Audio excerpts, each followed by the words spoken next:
Amin. Tepuk tangan buat Tuhan Yesus. Ya, silakan duduk. Ya, puji Tuhan. Salam. Salam. Ya, puji Tuhan, dan kita mengucap syukur atas kebaikan Tuhan sehingga kita bisa beribadah hingga saat ini, dan saya percaya kita semua sehat. Ngomong, saya sehat. Ya, puji Tuhan. Dan di bulan Juni ini, kita punya tema yaitu keluarga yang mengasihi Tuhan. Ngomong, keluarga yang mengasihi Tuhan. Ya, dari keluarga yang mengasihi Tuhan akhirnya menjadi keluarga yang utuh dan bahagia. Ngomong, utuh dan bahagia. Utuh dan bahagia. Dan kita rindu dengan tema-tema khotbah di bulan Juni ini, keluarga-keluarga, supaya keluarganya takut akan Tuhan, supaya keluarganya semuanya utuh dan semua keluarga bahagia. Amin. Ya, karena di luar sana banyak keluarga yang kelihatannya utuh, kelihatannya satu rumah, tetapi belum tentu bahagia. Tapi saya percaya di tempat ini semua keluarganya utuh dan bahagia. Amin. Ngomong kepada diri kita masing-masing, keluargaku utuh dan bahagia. Satu, dua, ya. Nah, puji Tuhan, untuk hari ini firman Tuhan saya kasih judul yaitu membangun relasi pernikahan yang kokoh. Kita sebutkan sama-sama. 1, 2, 3 ya. Membangun relasi pernikahan yang kokoh. Di dalam tema ini juga berlaku bagi yang sudah berkeluarga, juga buat kita yang masih anak-anak yang mau merencanakan pernikahan. Ya. Dan ini menjadi dasar yang penting untuk yang belum menikah dan yang rencana mau menikah. Coba yang rencana, yang belum menikah. Yang belum menikah, oke. Dan yang rencana mau nikah. Nah, ya, ternyata si Kevin, ya puji Tuhan, ya. Dan hari ini menjadi dasar yang baik buat keluarga-keluarga yang belum menikah dan yang mau menikah, dan juga keluarga yang sudah menikah. Kita harus membangun relasi pernikahan yang kokoh. Karena apa? Relasi atau komunikasi di dalam keluarga itu sangat penting. Ya, karena tanpa komunikasi yang baik maka keluarga akan rapuh. Ya, sebagai contoh adalah sekarang banyak kita melihat dan mendengar di media sosial, juga di televisi. Saya juga melihat bahwa tokoh-tokoh yang kita idolakan, bahkan artis, bahkan anak Tuhan artis itu, ya, bahkan mereka sudah menikah, ada yang sudah 17 tahun, tapi akhirnya tanpa punya komunikasi, relasi yang baik, akhirnya mereka bercerai. Bahkan di dalam perceraian mereka di media ditulis seperti ini, waktu mereka sedang di pengadilan perceraian itu salaman pun juga tidak mau. Dulunya mengaguminya luar biasa, engkau segala-galanya, aku tidak bisa hidup tanpamu. Bahkan kita makan pun sepiring berdua. Kenapa? Karena nggak ada piring lagi. Kalau melihat seperti itu, sekarang justru yang dulu saling memuji tetapi sekarang saling membenci. Itulah kenyataan yang ada yang di luar sana. Maka kita simpulkan hari ini, kita harus bicara tentang keluarga yang utuh dan bahagia. Ngomong, keluarga utuh dan bahagia. Nah, gimana caranya? Kita harus punya komunikasi yang baik. Kita harus membangun relasi pernikahan yang kokoh. Karena kalau tidak, maka pernikahan kita akan rapuh. Bahkan setelah Lebaran kemarin, saya pulang kampung dan saya kembali ke Jakarta. Saya melihat televisi dan juga di media juga tertulis yang ada di sana. Banyak orang di daerah-daerah tertentu, di kota-kota tertentu, mereka antri. Antri apa? Bukan antri nikah, antri bercerai. Bahkan 1 bulan setelah Lebaran itu, banyak yang cerai itu kurang lebih 500 orang di salah satu kota tersebut. Waktu Lebaran mereka salam-salaman, mereka minta maaf, setelah selesai bercerai. Dan kita rindu keluarga tempat ini, keluarga besar tempat ini semuanya utuh dan bahagia. Amin. Oleh sebab itu bangunlah relasi dengan baik. Saya menikah sudah 26 tahun. Ya, 26 tahun. Yang 27 tahun? Oke. Pak Rofi, ya nanti kesaksian. Ya, yang 50 tahun. 50 tahun? Ya udah. Berarti Pak Sugi 50 tahun. Ya. Ya. Nah, Bapak Ibu sekalian, yang tadi kesaksian yang pagi tadi, yang 45 tahun, dia katakan gimana relasi Ibu, komunikasi selama ini, apakah makin baik? Dia katakan makin buruk, Pak. Dan saya pun juga mengalami. Di dalam pernikahan saya bukan berarti komunikasi saya, relasi saya itu baik. Waktu itu 5 tahun pertama buruk sekali.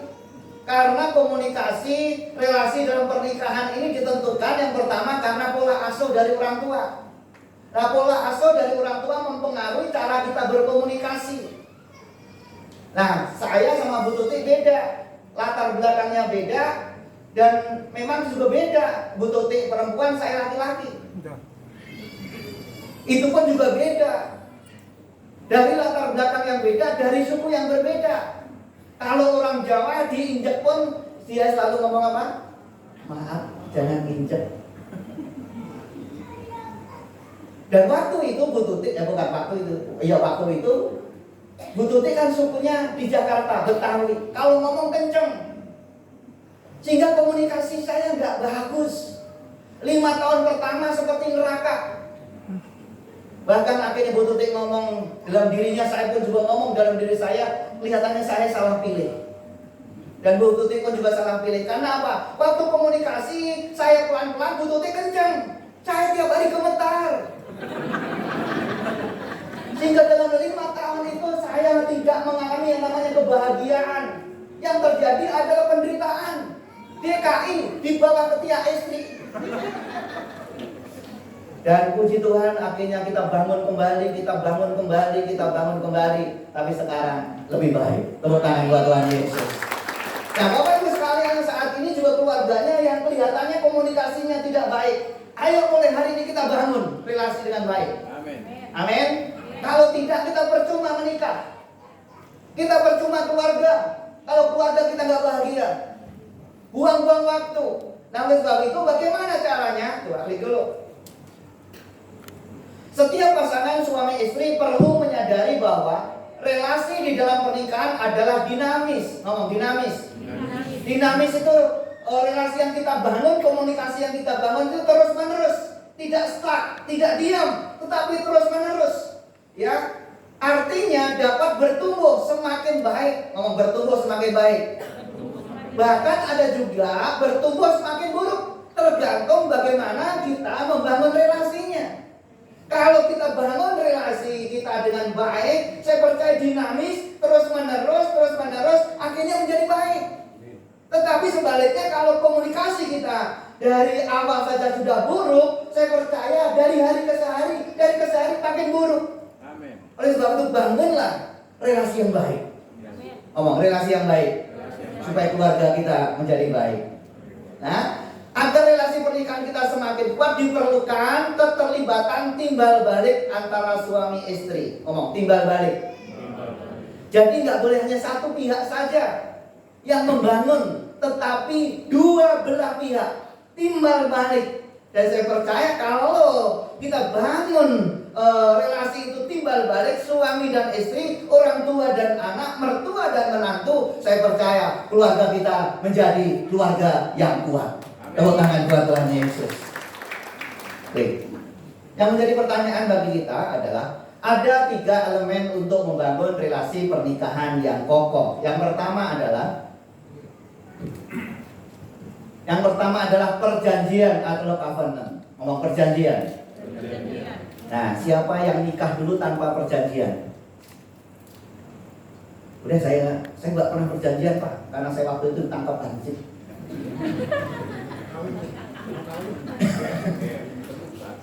Tapi semua ada perjanjian. Nah, oleh sebab itu ingat perjanjian itu. Kalau kita mau kokoh di dalam pernikahan kita, relasi yang kita bangun makin kokoh, ingat perjanjian awal. Kita mengucapkan kita janji pada pasangan kita. Atau di dalam perjanjian ini untuk mencintai dan dicintai. Ini timbal balik. Kejadian 9 ayat yang ke-9. Kita baca sama-sama. 1, 2, 3 ya. Sesungguhnya aku mengadakan perjanjianku dengan kamu dan dengan keturunanmu. Ini adalah perjanjian Nuh dengan Allah. Jadi Allah berjanji kepada Nuh setelah Nuh keluar dari Bahtera, setelah air bah selesai keluar dari Bahtera, akhirnya Nuh mempersembahkan, yaitu persembahan kurban, persembahan bagi Tuhan. Jadi yang dibawa masuk ke Bahtera Nuh, binatangnya berapa? Sepasang. Siapa? Terus ada lagi selain sepasang? Semuanya sepasang. Jadi ada yang 7 pasang. Yang tidak haram itu berapa? 7 pasang. Untuk apa? Untuk dipersembahkan ini. Coba kalau nggak ngambil 7 dipersembahkan habis. Anggap aja kambing. Kalau nggak ada 7, yang lain 7 dipersembahkan 1, nggak ada kambing lagi sekarang. Nah, akhirnya waktu dia mempersembahkan korban itu, maka itu menyukakan hati Tuhan, bertumpah harum di hadapan Tuhan, dan Tuhan mulai berjanji, hari ini, mulai saat ini aku tidak menghukum lagi dunia ini dengan air bah. Dan sebagai tandanya adalah busur yang diletakkan itu, atau pelangi, pelangi. Bahkan perjanjian Tuhan juga dikatakan bahwa beranak cuculah dan bertambah banyaklah dan penuhilah bumi. Dan perjanjian Allah kepada Nuh adalah perjanjian yang tanpa syarat. Karena waktu Allah berjanji kepada Nuh, tidak tanya Nuh lagi, kamu kalau lakukan ini, aku akan tepatin. Tidak, waktu tidak. Dan ini adalah hanya komitmen Allah saja. Ini adalah pernyataan Allah saja. Ini adalah komitmen Allah kepada Nuh, kepada manusia waktu itu. Dia berjanji tanpa syarat. Maksudnya apa di dalam keluarga ini? Kalau keluargamu mau utuh dan bahagia, mari kita mencintai dan dicintai tanpa syarat. Amin. Ngomong tanpa syarat. Jadi walaupun bukan cinta yang walaupun itu yang bersyarat. Jadi walaupun atau jikalau ya, walaupun kamu sekarang nggak cantik, aku tetap mengasihi kamu. Itu tanpa syarat. Kalau kita bersyarat, keluarga kita bersyarat, kita gak akan pernah bahagia. Bersyarat itu apa? Jikalau, ya, jikalau kamu lakukan seperti itu, aku akan lakukan buat kamu. Kalau kamu mengasihi saya, aku akan mengasihi kamu. Itu namanya syarat. Kalau kamu menyakitin saya, aku pun akan menyakitin kamu. Nah, kalau begitu, ini keluarga pasti akan hancur. Oleh sebab itu Tuhan mau kita semua ingat akan perjanjian tanpa syarat. Perjanjian tanpa syarat. Dulu waktu menikah ada syarat-syaratnya tidak? Ada syaratnya nggak Pak? Ada syaratnya nggak Pak? Susah atau senang? Sakit atau sehat? Oh ya, amin. Klik dulu.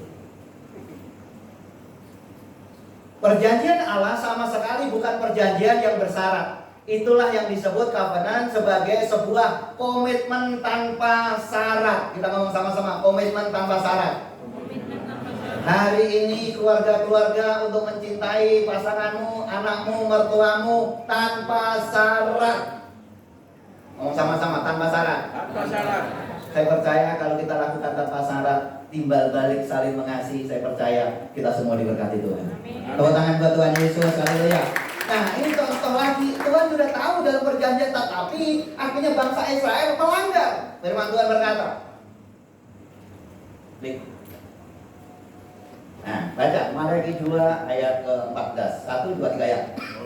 Oleh sebab Tuhan telah menjadi saksi antara engkau dan istri masa mudamu yang kepadanya engkau telah tidak setia. Padahal dialah teman sekutumu dan istri seperjanjianmu. Ini bahasa Indonesia sehari-hari lebih jelas lagi. Baca, 1, 2, 3 ya.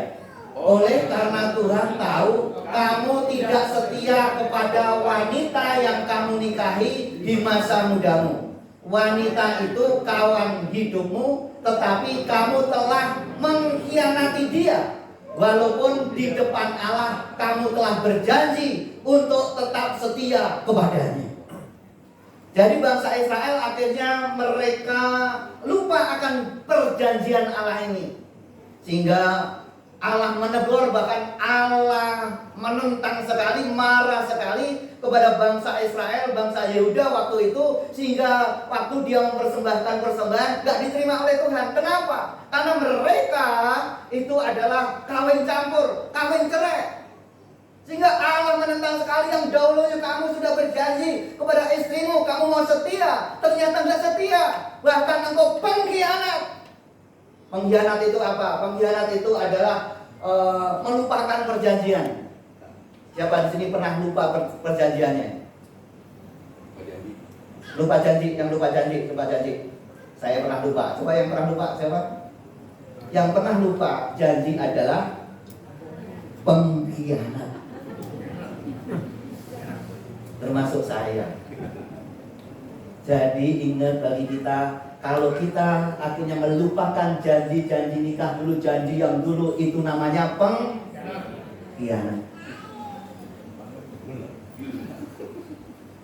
Enak gak dikhianati? Kalau orang yang mengkhianati, enaknya diapain? Rebus. Ya direbus. Suami yang mengkhianatin istrinya, enaknya direbus. Enaknya dia apa? Mutilasi. Enaknya dia apa lagi? Gantung. Ya, itu pengkhianat. Oleh sebab itu tolong kiri kanannya ngomong kiri kanan, kamu jangan jadi pengkhianat. Ya. Jadi jelas, oleh karena Tuhan telah kamu tidak setia kepada wanita yang kamu nikahi nih, enggak setia. Dulunya berkata saya mau setia, saya mau setia, saya mau setia. Ternyata dalam perjalanannya enggak setia, pengkhianat. Tapi Tuhan maunya seperti ini. Klik dulu. Nah, di dalam pernikahan apapun yang terjadi tidak boleh menggoyahkan janji pernikahan.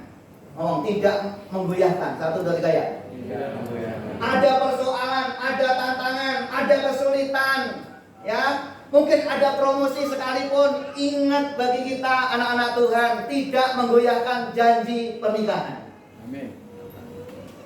Dan Tuhan mau janji pernikahan itu seperti apa? Ini saya kutip saja kalau orang yang mau nikah.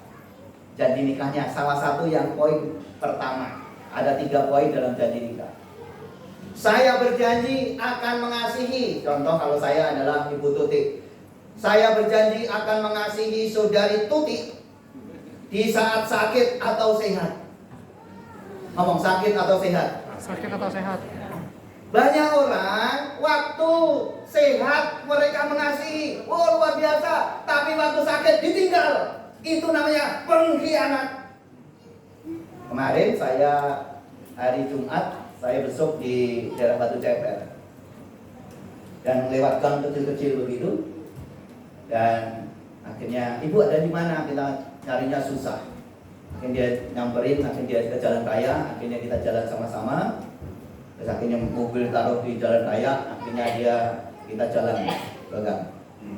Sama 2 anaknya, satu kurang lebih 2 tahun, yang satu kurang lebih 7 tahun atau kurang lebih segitu. Anaknya yang 2 tahun itu nangis terus, dan dia kena sakit yaitu apa itu, kanker darah, apa namanya? Ya leukemia begitulah ya. Dan dia akhirnya tiap bulan harus minum obat lagi. Akhirnya di situ ada itu tempatnya kecil begitu, tapi ada fotonya besar, foto pernikahannya besar, keren. Akhirnya saya tanya, ibu suaminya kemana? Suaminya tidak tahu jalan ke rumahnya. Nggak tahu, setelah pandemi hilang. Kalau lihat kiri kanannya ada yang hilang nggak? Ini setelah pandemi hilang, dia nggak kembali. Oh dulu waktu sehat, anaknya sehat, dia kan sehat, dia setia luar biasa. Tetapi setelah anaknya sakit dia ditinggal. Ini namanya pengkhianat. Akhirnya dia nangis, ini bagaimana Pak? Ini akhirnya singkat cerita kita datang, kita doa untuk terima Tuhan, dan di dalam Tuhan Yesus saja ada kesembuhan. Banyak orang meninggalkan, lupa janjinya. Bahkan di saat suka dan duka, waktu duka ditinggalkan kekurangan dan kecukupan. Waktu banyak uang, abang saya. Gak ada uang, jadi abang-abang. Ditinggal. Wah, banyak yang seperti ini. Bukan maut lagi yang memisahkan, tetapi utang yang memisahkan. Tetapi bagi anak Tuhan, waktu membangun relasi dengan baik, kondisi apapun tidak bisa menggoyahkan janji kita kepada Tuhan. Tepuk tangan buat Tuhan Yesus. Haleluya. Karena kita tahu, baca Matius 19 ayat 6, 1, 2, 3 ya. Demikianlah mereka bukan lagi dua, melainkan satu. Karena itu apa yang telah dipersatukan Allah tidak boleh diceraikan manusia. Demikianlah mereka bukan lagi dua, melainkan satu. Karena apa yang dipersatukan Allah tidak boleh diceraikan oleh manusia. Ingat, kita sudah dipersatukan Allah. Amin. Jangan sampai kita berkhianat. Akhirnya lupa akan perjanjian kita. Oleh sebab itu yang belum nikah, pikir dulu. Pikir dulu ini sudah cocok atau bukan. Ini benar-benar dari Tuhan atau bukan. Sehingga waktu orang menikah pasti saya tanya, kamu sudah yakin belum? Sudah Pak, sudah doa puasa? Udah doa puasa, sudah semua sudah saya lakukan Pak. Saya sudah lakukan, pokoknya saya sudah yakin. Ada ya 10% lah. Akhirnya ada juga yang datang, Pak, setelah ada masalah, Pak maaf, sekarang saya gak yakin itu dari Tuhan. Sudah terlambat. Jadi ingat, kalau sudah berkeluarga, gak boleh lagi ngomong itu bukan dari Tuhan. Pak, biasanya saya mau ganti lagi, gak boleh. Jadi udah yakin, ngomong yakin, tinggal diperbaharui, ngomong diperbaharui. Ya, nggak boleh lagi, wah kelihatannya sudah nggak cocok sama dia Pak. Nggak bisa. Menikah bukan untuk menjadi sama, tetapi untuk menjadi satu. Kalau engkau, sering saya ngomong, kalau engkau mau keluargamu bahagia, bahagiakanlah istrimu. Puji Tuhan, istri-istri nggak amin. Ya, oke. Yang kedua, bagaimana kita membangun relasi yang kokoh di dalam pernikahan kita. Yang kedua adalah anugerah. Kita ngomong sama-sama, anugerah. Di dalam keluarga butuh anugerah. Tanpa anugerah di dalam keluarga kita pasti akan retak. Keluarga kita akan terjadi porak-poranda. Anugerah adalah berkat atau pemberian Allah yang kita terima, meski sebenarnya kita tidak pantas untuk menerimanya, tetapi kita mendapatkannya. Itu namanya anugerah. Karena firman Tuhan berkata seperti ini. Efesus 2 ayat 8, 1, 2, 3 ya. Sebab karena kasih karunia kamu diselamatkan oleh iman. Itu bukan hasil usahamu, tetapi pemberian Allah. Sebab karena kasih karunia. Kasih karunia itu anugerah. Anugerah itu adalah pemberian yang dari Allah, yang seharusnya kita tidak layak diselamatkan oleh Tuhan, tetapi kita diselamatkan. Seharusnya kita tidak layak diampuni, karena dosa kita sudah banyak sekali, tetapi kita dilayakkan. Itu namanya anugerah. Ngomong anugerah. Sebetulnya juga di dalam keluarga, suami kita tidak layak, istri kita tidak layak. Karena apa? Karena pelanggarannya begitu berat. Suami kita mungkin kesalahannya juga begitu banyak. Anak-anak kita kesalahannya begitu banyak. Mertua kita apalagi banyak sekali kesalahannya. Tetapi ingat, di dalam keluarga butuh anugerah. Ngomong butuh anugerah. Dan Tuhan mau terima mereka. Sebetulnya mereka tidak layak kita terima. Mereka tidak layak menjadi suami yang baik. Tetapi kenapa mereka akan bisa kita terima? Karena anugerah kita bisa menerima dengan baik. Ngomong, saya mau terima mereka. 1, 2, 3 ya. Saya mau terima mereka. Seperti Tuhan Yesus terima saya. Seperti Tuhan Yesus terima saya. Amin. Ya, kita nggak layak diampuni, tapi karena anugerah kita layak diampuni dan diselamatkan. Suami kita nggak layak diampuni karena dosanya yang begitu menyakiti, pengkhianat yang luar biasa. Ya, tetapi karena anugerah kita dimampukan untuk menerima dan mengampuni dia. Tepuk tangan buat Tuhan Yesus. Klik. Ini artis. Baca sama-sama. 1, 2, 3 ya. Dalam pernikahan yang dibangun di atas anugerah, selalu ada pengampunan dan kemauan untuk saling memaafkan. Ini anugerah. Seperti kita mendapat anugerah, kita diampuni oleh Tuhan. Selayaknya kita nggak layak diampuni, tapi Tuhan mau. Di dalam keluarga pun juga selalu mengampuni. Siapa di sini suami punya istri nggak pernah salah? Oke, istrinya salah terus. Jangan angkat tangan, nanti pulang repot. Ya. Tapi dengan anugerah keluarga kita diberkati, bisa terima. Akhirnya yang dulu saya komunikasi kita nggak baik, saya khususnya 5 tahun itu neraka. Tapi waktu saya bangun dengan Ibu Tuti, ya, akhirnya Ibu Tuti mengerti saya mengerti Ibu Tuti, ya, tentang komunikasinya. Akhirnya saya menyadari, oh ternyata orang Jakarta itu ngomong seperti ini. Ya, jadi dia ngomong sudah biasa, tapi seperti orang marah.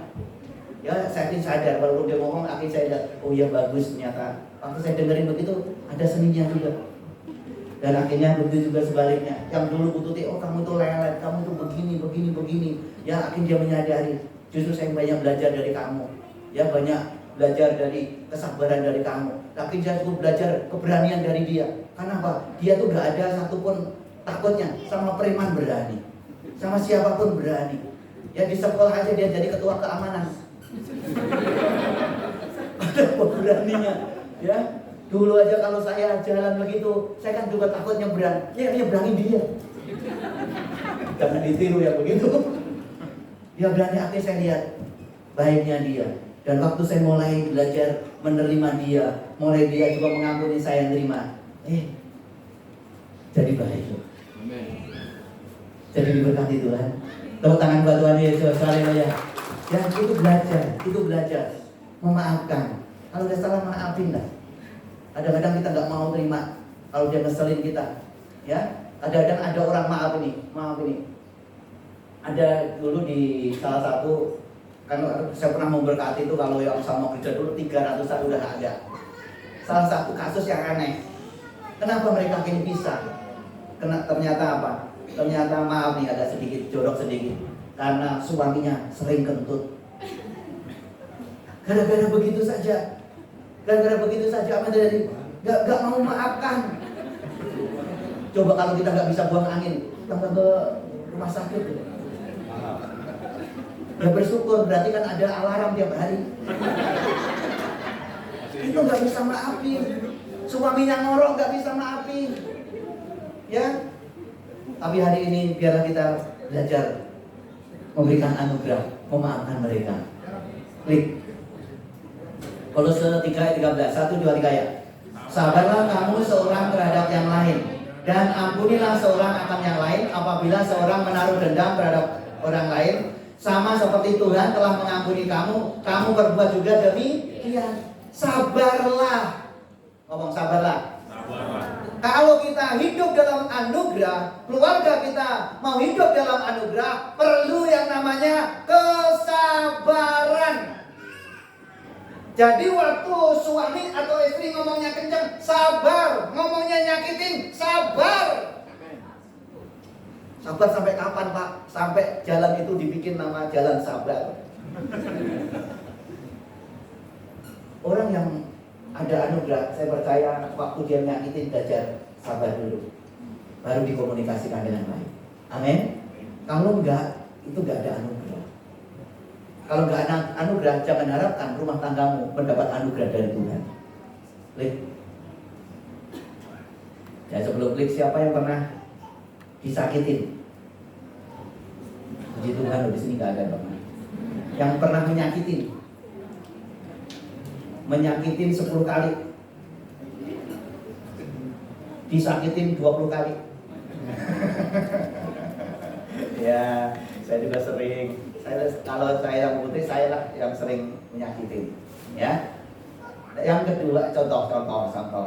Sekarang kita panggil aja ya, saksian ya. Contoh Pak Rofi, tepuk tangan buat dia. Nah, gitu ya. Ya, oke.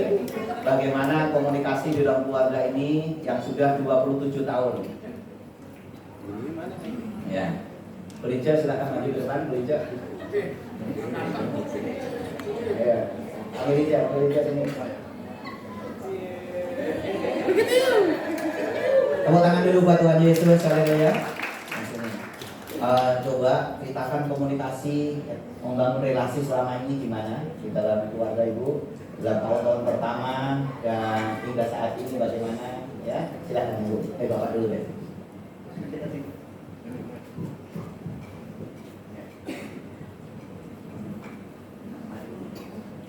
Kalau untuk komunikasi sih saya ngalamin tahun-tahun pertama aja, 3 bulan pertama. Saya 5 tahun pertama, Bu. Kesananya ya kita ribut terus. Saya udah ribut itu saya coba datang ke teman, karena ribut kita parah.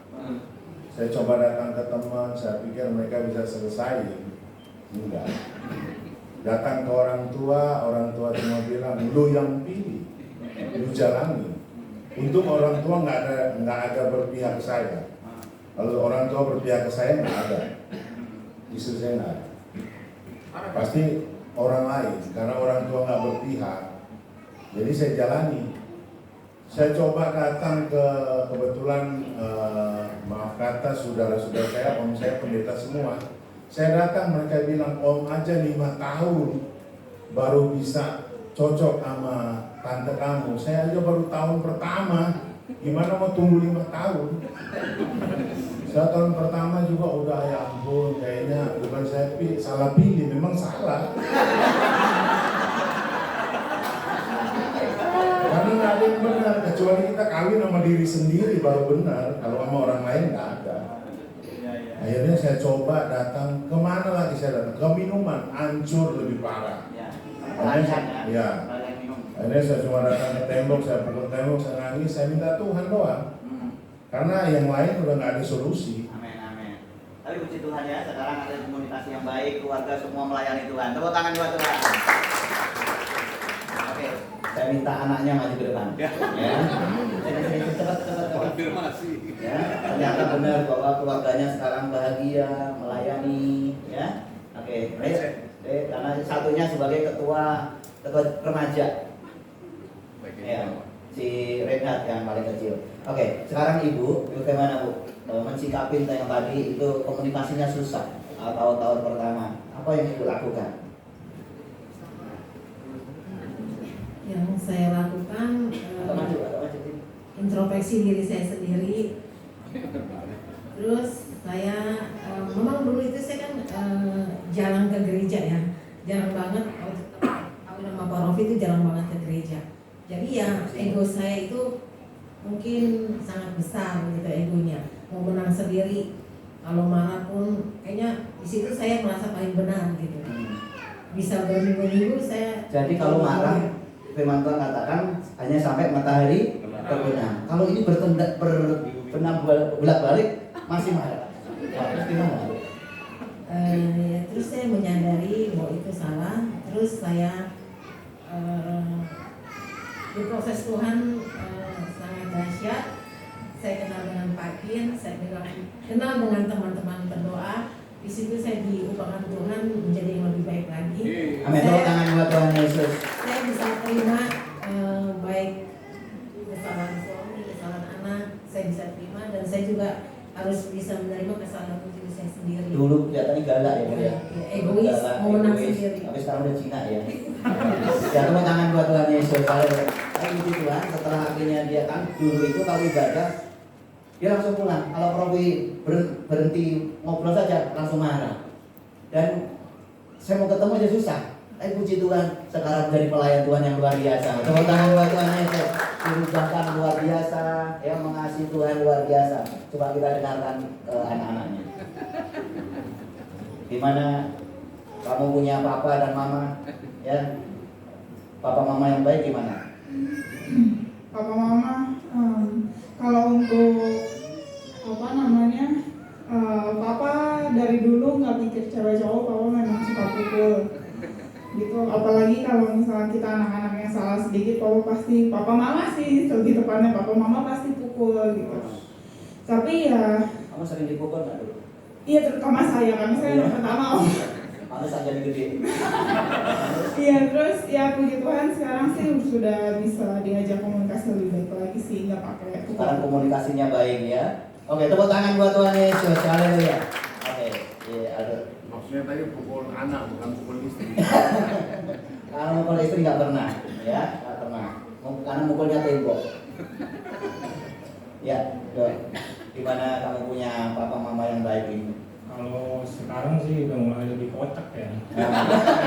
Lebih kocak. Dulu gimana dulu? Dulu susah bercanda aja begitu. Dulu susah bercanda, takut juga dulu. Takut dipukul. Takut dipukul. Tapi sekarang gimana? Sekarang ya lebih lucu aja. Lebih lucu, bercanda ya. Karena komunikasinya sudah baik, artinya bisa bercanda. Tepuk tangan buat Tuhan Yesus. Haleluya. Oke, ribuan Pak Rofi pada umat Tuhan saat ini supaya terus punya komunikasi yang baik gimana Pak? Ya saya berdiri tempat ini bukan lebih baik dari teman-teman yang ada yang duduk ya. Karena ada yang senior Kak Palu juga lebih senior. Saya hanya prinsip satu, walaupun orang bilang wah kamu demen perempuan begini, saya mau tunjukin ke mereka bahwa sampai saya tua pun saya mau buktiin. Dan untuk saya terima kasih saya ada komunitas. Kita mesti ada komunitas yang benar. Amin. Kayak ya teman-teman pria-pria yang ada di sini memang dan selalu harus andalkan Tuhan. Tanpa Tuhan nggak ada kita berdiri di sini. Tepuk tangan buat Tuhan Yesus. Haleluya. Oke, terima kasih. Sekali lagi tepuk tangan buat Tuhan Yesus. Haleluya. Terima kasih Pak. Tes. Oke, di Tuhan. Jadi pastikan keluarga kita bukan berarti tidak ada kesalahan. Semuanya ada. Tetapi kita harus perbaharui dari hari ke hari. Amin. Dan yang ketiga adalah memberdayakan. 1, 2, 3 ya. Memberdayakan. Itu untuk mendukung dan didukung. Di dalam pernikahan suami istri harus berkomitmen mendukung pasangannya untuk berkembang sesuai dengan potensinya. Karena kenyataan yang ada di luar sana, akhirnya ada beberapa wanita yang akhirnya yang awalnya dia bekerja berkarir dengan baik, tetapi setelah menikah bukan berkarir lagi, tetapi jadi pembantu di rumah.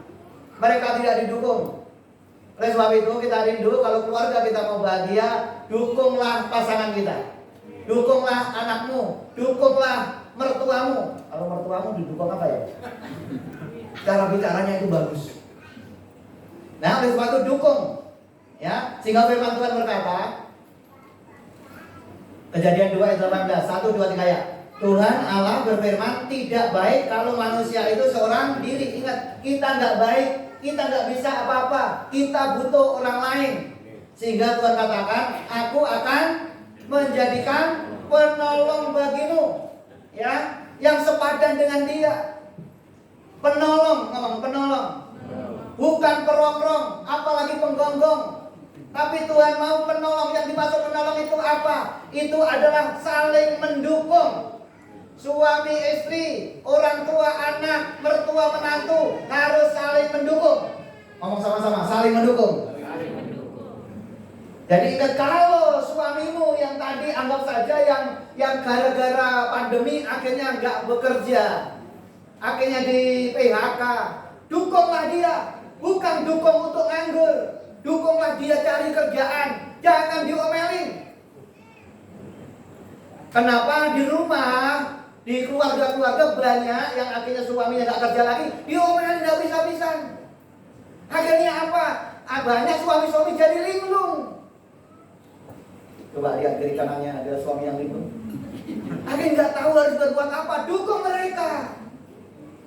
Kalau dia mungkin mulai usaha kecil-kecilan, dukung mereka bagaimana supaya mereka jadi besar. Jangan tambah diomelin. Seperti ini ada Hendra sama Lili, ya, datang dari Bangka yang dulu waktu itu dalam kondisi yang lemah. Oh, puji Tuhan, si Lili mendukung suaminya, dukung. Akhirnya diberkati Tuhan. Tepuk tangan buat Tuhan Yesus. Jadi harus didukung. Amin. Istri harus didukung, suami harus didukung. Contoh saya juga, Bu Tuti ini lebih pintar daripada saya. Lebih pintar apanya? Ke mallnya. Dia lebih pintar, cara khotbahnya lebih pintar karena dia banyak belajar. Saya nggak banyak belajar. Ya, dia lebih pintar. Kalau di gereja dulu tuh selalu dia bikin apa tuh? Puisi, bikin naskah-naskah, drama, itu dia langsung semua cerita langsung bisa. Dia pintar menulis, apalagi kalau waktu itu nulis surat cinta ke saya, wih, keren. Dan saya nggak bisa balas. Saya balasnya gimana caranya udah begini, ya? Itu pintar sekali. Akhirnya saya bilang, kamu harus bisa. Udah kamu terus lanjutkan. Gak boleh berhenti, kamu harus kuliah. Kamu jadi hamba Tuhan, kamu bisa khotbah. Kamu harus kuliah lagi. Udah ambil S1, kamu kuliah lagi ke S2, kamu harus walaupun kamu aja, enggak kamu aja. Saya dukung. Waktu saya dukung, jadi semangat loh. Istri kelihatan kok didukung suami atau tidak. Istri yang gak didukung oleh suaminya, mukanya itu serem. Tapi yang didukung mukanya ceria. Akhirnya yang dilihat dari cantik. Puji Tuhan, Bu Tuti sekarang jadi cantik. Tepuk tangan buat Tuhan. Karena mau didukung. Nah pastikan kita juga saling mendukung. Apalagi dalam suasana kondisi situasi yang tidak menentu di dunia ini. Kalau suami istri saja nggak dukung, bagaimana? Seperti Koayung sama Bunik. Ya, Koayung angkat tangan Koayung sama Bunik angkat tangan. Ya. Itu saling mendukung. Akhirnya dia punya agen yang ada di mana tuh, Simpruk. Ya, dia punya 3 ruko di sana. Walaupun dia sudah umur, akhirnya jualan sama, mendukung. Ya, agen ada di situ. Weh, hebat tuh. Akhirnya sekarang awet muda. Ngomong kiri kanannya, kenapa kamu awet tua? Ingat saling mendukung. Saling mendukung. Klik. Orang yang saling mendukung pasti orang itu saling percaya. Saling percaya. Amsal 31 ayat 11 sampai 12. 1, 2, 3 ya. Hati suaminya percaya kepadanya. Siapa yang di sini suaminya percaya kepada istrinya? Oke, hanya 1. Yang suaminya selama ini nggak percaya.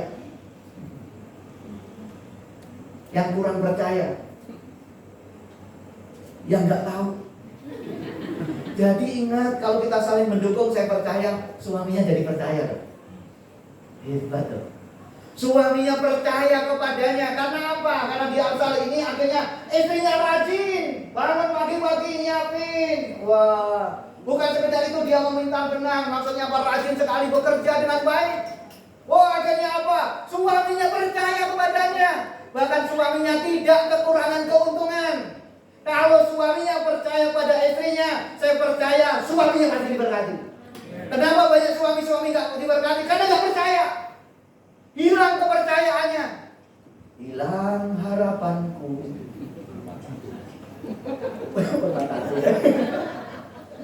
Ya. Karena kehilangan kepercayaan. Kenapa banyak orang gak percaya? Karena sudah kehilangan kepercayaan. Karena sudah gak bisa dipercaya lagi. Oleh sebab itu pastikan suami-suami sebab ini bisa dipercaya. Amin. Kalau memang kamu kerja, kerjalah yang benar. Karena banyak orang ngomong kerja tapi bukan kerja, ngerjain. Akhirnya istrinya jadi nggak percaya. Kalau sudah kehilangan kepercayaan, tidak habis. Ia berbuat baik kepada suaminya. Saya percaya kalau istri dipercaya, istrinya pasti berbuat baik kepada suaminya. Seperti Bu Tuti selalu baik sama saya. Kalau saya pegel-pegel begitu langsung dipijitin. Saya nggak ngomong pijit mah, nggak langsung pijitin. Ya, kalau saya lagi kurang sehat itu langsung dia ambil minyak kayu putih. Kalau dulu minyak wangi. Sekarang di rumah banyak kayu putih. Tapi puji Tuhan loh. Khususnya orang Pak Richard, Pak kemarin juga ada orang yang wisuda, orang Ambon. Biasanya ngasih kado, ngasih oleh-oleh itu adalah biasanya tas atau apa. Tapi puji Tuhan sekarang mereka itu gak kita kasih tahu, semua bawa minyak kayu putih. Bukan minyak wangi. Berarti, tahu kebutuhan gitu. Memang orang tua begitu. Yang dulu kalau kita ada kemana-mana ketemu pacar, wangi. Minyak wangi, sekarang dibuka, ayo putih. Klik. Baca 1, 2, 3 ya. Tanpa adanya kepercayaan, relasi antara suami istri akan mudah hancur. Seperti Pak Rofi tadi, ya, karena mulai ada kepercayaan, ya, akhirnya diberkati itu. Tapi yang mulai nggak ada kepercayaan, nggak dibangun, hancur. Dan doa saya, biar keluarga tempat ini semua utuh dan bahagia. Tepuk tangan buat Tuhan Yesus. Kesimpulannya ada 3 elemen untuk membangun relasi pernikahan yang semakin kokoh. Baca sama-sama 1, 2, 3 ya. Perjanjian atau covenant untuk mencintai dan dicintai. 2, anugerah untuk mengampuni dan diampuni. 3, memperdayakan untuk mendukung dan didukung. Tepuk tangan buat Tuhan Yesus.